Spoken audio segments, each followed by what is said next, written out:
Okay, our next session is titled USA Hockey's American Development Model, Why and Where We Are Now.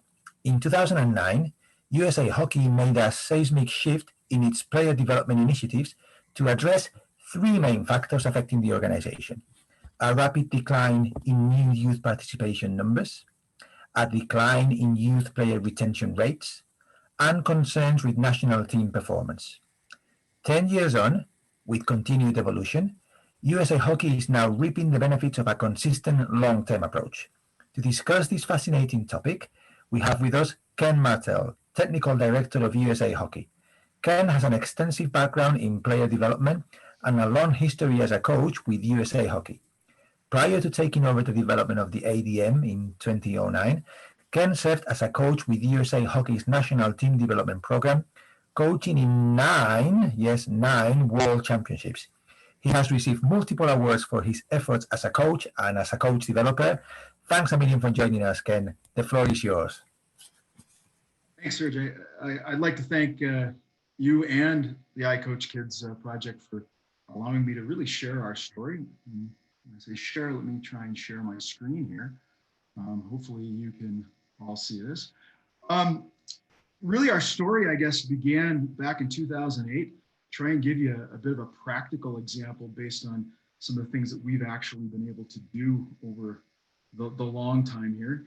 And from our end, it really was back in 2008 when us as an organization came to the conclusion that we really needed to kind of change how our youth sport was being delivered at the grassroots local level. You know, how does a national governing body go on to impact what happens at, you know, field level, court level, or in our case, ice level? And for us, the starting point was really this. And I think right away, Jill, in our opening panel discussion, she talked at the end about a love for the game, a love for what it is that kids do. So for us, it was starting with this statement, you know, and it's not just a hockey specific thing. I think this really applies to all sports, right? You know, for us, it really was, well, where's the love? Looking at that youth sport experience, what's the experience every child is having? So where did we start? Well, for us, our mission statement really was to get more American kids to play, love, and excel in ice hockey. And when I say excel, it really was about each individual's own experience and how they personalize that. We thought deeply about, you know, what was being delivered, and not just the players that turn out to be high performance athletes, but the vast majority of kids that come to sport. How is USA Hockey contributing to their overall development and impacting them really as human beings? So as Sergio said, three major challenges: declining youth retention, declining registration numbers. And we did have some concerns at our world ranking because as Americans, we kind of wanted to be good at whatever it is that we try and do, just like everybody else. As you can see from this particular chart, from about 1990 to 2000 or so, our organization really doubled in size. Massive growth for us in terms of the number of kids participating. But somewhere around 2000, something started to happen to us where we were losing male youth players. Our overall numbers were still on the increase, which was a nice problem to have in terms of more adult players coming to our sport. Our numbers, female players, was growing, and we're very proud of that. Yet core business has always been that male youth player, and why were they leaving? So our numbers were getting disguised a little bit. And we had a drop, as you can see, from about 2000 to 2008, a large decline in the number of kids participating. And these numbers, where it only shows maybe 21,000 or so that we were down, that again is being masked because we're looking at total youth players and not just the male numbers. So again, our female participation was on the increase, which is something, again, we're proud of.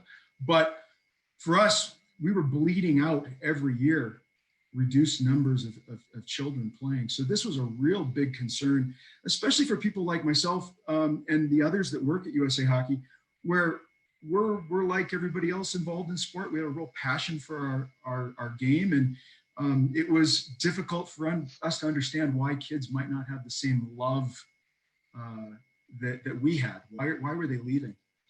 So we decided to make some changes. And the principles that really we looked around were first, age appropriateness. For us, what we're delivering to kids, was it matching the needs of the kids at every age and stage through their growth and development. Physical literacy was also important to us, and maybe not just when we think of it from a physical movement standpoint, but from a confidence, competence, an overall holistic approach to the kids' well-being and development. That was really important to us because kids only come to ice hockey for a couple of hours a week. And we looked at the big picture and said, what are we doing for the kids' overall development here? And how do we fit within their life and the time that they spend with us? Can we contribute to that overall wellness and well-being? And that ties in with multi-sport participation. Also important to us in telling our kids and our families that it is important to go and play other sports. At the highest level of our game, the National Hockey League is the pro league globally that has the best players. And 98% of the players that play in that league reported in 2018 that they were multi-sport athletes till at least 14 years of age, and the majority till at least 16. So multi-sport participation is something that we promote and try and develop strategies to help diversify for our kids. Then when we come back to the delivery of our sport, really back to that play, very important for us, a games-based approach. And as Catherine alluded to, autonomy, thinking about where kids make the most choices, where do they have the most control about their experience?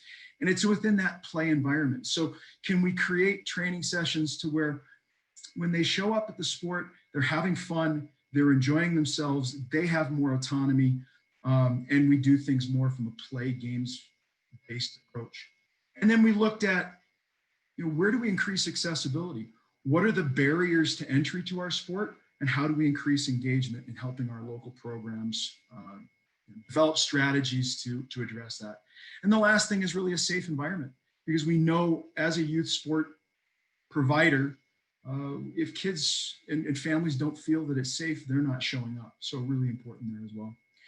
Some things that we had to do early on to make changes from a board of director level. These are things that in an organization at 60,000 feet, having that oversight and leadership, our board was able to make some changes that mandated structurally things that happened within our sport. And the first thing was changing the playing surface size for our kids. And while that may sound something very simple, we're a sport that has been involved. We've had pro ice hockey professionally. They have played our sport for over 100 years. So we've been around a little bit of time. And we historically have been having kids at 6, 7, 8 years of age play on the same size ice surface as the adult professionals, which we know doesn't make much sense. But when you start to step in to make changes along those lines, you're changing culture, and those aren't always easy. So creating a playing surface that fits the kids was really important for us.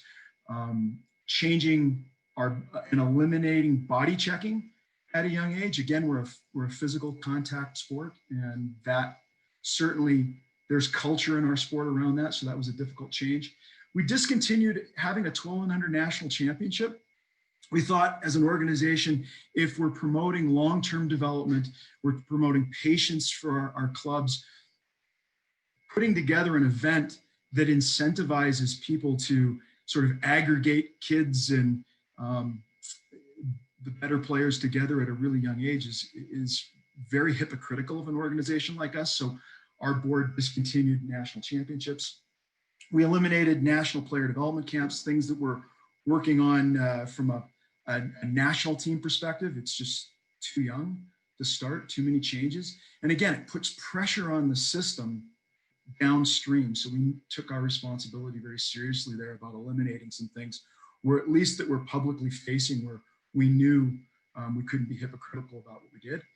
And then the last thing where I think this group is very interested in, it's mandating additional coach education, helping build an awareness in our coaches of what might be age appropriate, how to develop more autonomy, how to deliver our sport better at the grassroots level.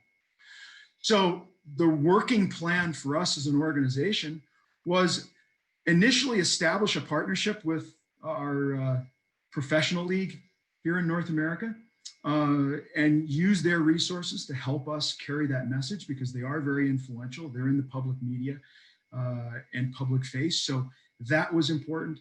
Then probably the greatest impact that we had was hiring some really high qualified colleagues of mine that are out in the field, and people, boots on the ground. Our regional managers are people that are knowledgeable professionals that show up to help local organizations and local coaches just be better at what they do, put on a friendly face, help people solve problems in their environment, instead of always pushing things necessarily from the top down. It is really us as an organization trying to think deeply about our impact and what happens at the grassroots level, at ice level, because we know that is what has true impact on our players and their experiences. And then we started really this process at the youngest age groups. We understood that if we're going to get things going right and change our perception of our sport, we had to affect the new kids coming in. So spending time getting kids into our sport and getting them started on the right foot was most important to us. And then we would build up as we went from there. And then for us also establishing some best practices where we can share ideas and things with coaches and our local programs on how to help retain kids, how to deliver our sport better. And then obviously from a communication standpoint, informing our local leaders, getting local champions on board was important, utilizing our elite players and people from the National Hockey League to help carry our message. And then a big one I think most sport organizations will find when they look deeply and really kind of lift over the stone and look at what's going on locally, we find that a lot of programs, state organizations for us, put rules and legislation and bylaws that sort of work against the players.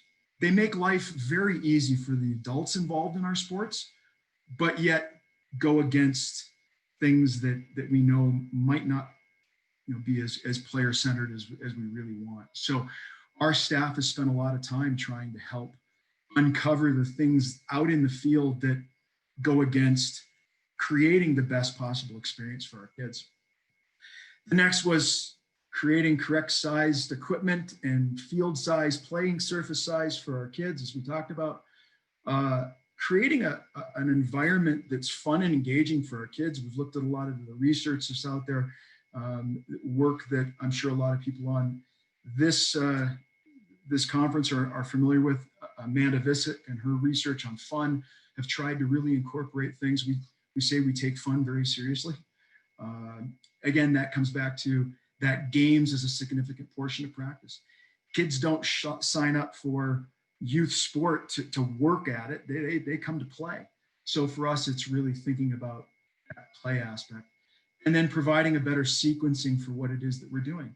Thinking deeply about age appropriateness and what's happening at each stage. Creating that environment that's challenging, but really meets the kids, again, where they're at. And then the last couple of items here that were of importance to us is that dose and duration, youth coaches and people that are involved, those are the things that we do control, how much time we're spending. And what we were finding in our sport was the fact that we were treating our kids at 8 years of age, providing similar things and similar programming to what was going on maybe at 18. And we know those things don't line up.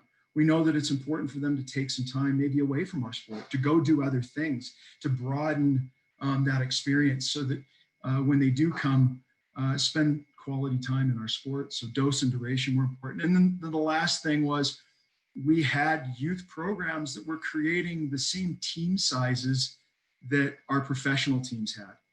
And that doesn't provide a great experience when kids show up at competition. when we wanted smaller teams, smaller roster sizes, so that when children show up to a competition to play, everyone plays and everyone plays a lot.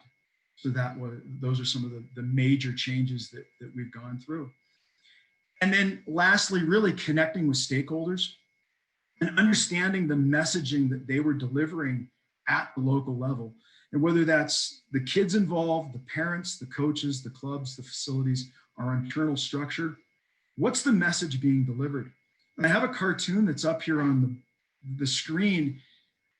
We had a local program that, for example, that sent out 2,000 flyers into their local community saying, hey, come play ice hockey, come give it a try.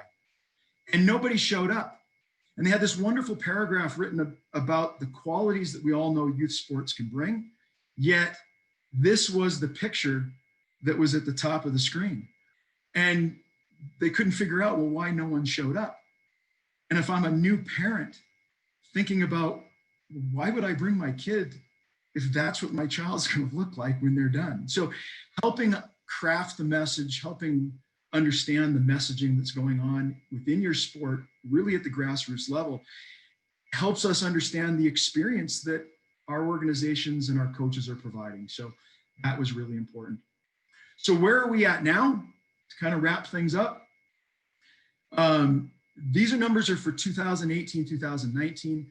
COVID kind of in our registration sort of hit the tail end of things. So our numbers are a little bit off this past season, but really looking at where we're at. And again, this is total youth numbers. So we're pleased that we've made some progress here in our total numbers that have grown. But I think for a sport like us, the things that really matter most are that retention. And as you can see, our retention numbers have improved considerably. The kids that were 7 that came back as 8, we still have a lot of work to do. Still 25% of the kids that came to try our sport at 7 didn't come back at 8 years old. So 25% is a lot. We have our work cut out for us. But as you can see, our numbers are, we're up, we're doing well, or much better. We lose track of things at 14 and above because of where registration goes and the avenues to participate in our sport in our country. We lose track a little bit from a statistical standpoint, but we do understand that those numbers are up as well. So we're trending in the right direction. And just as a outside corroboration to that, here's a stat from 2017, a tweet that was put out by the Aspen Institute looking at youth sport, taken from the sport and fitness industry, looking at participation.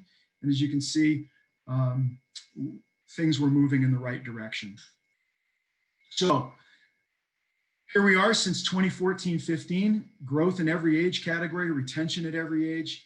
If you lump all those kids together from 9 to 14, 91% returning to the sport.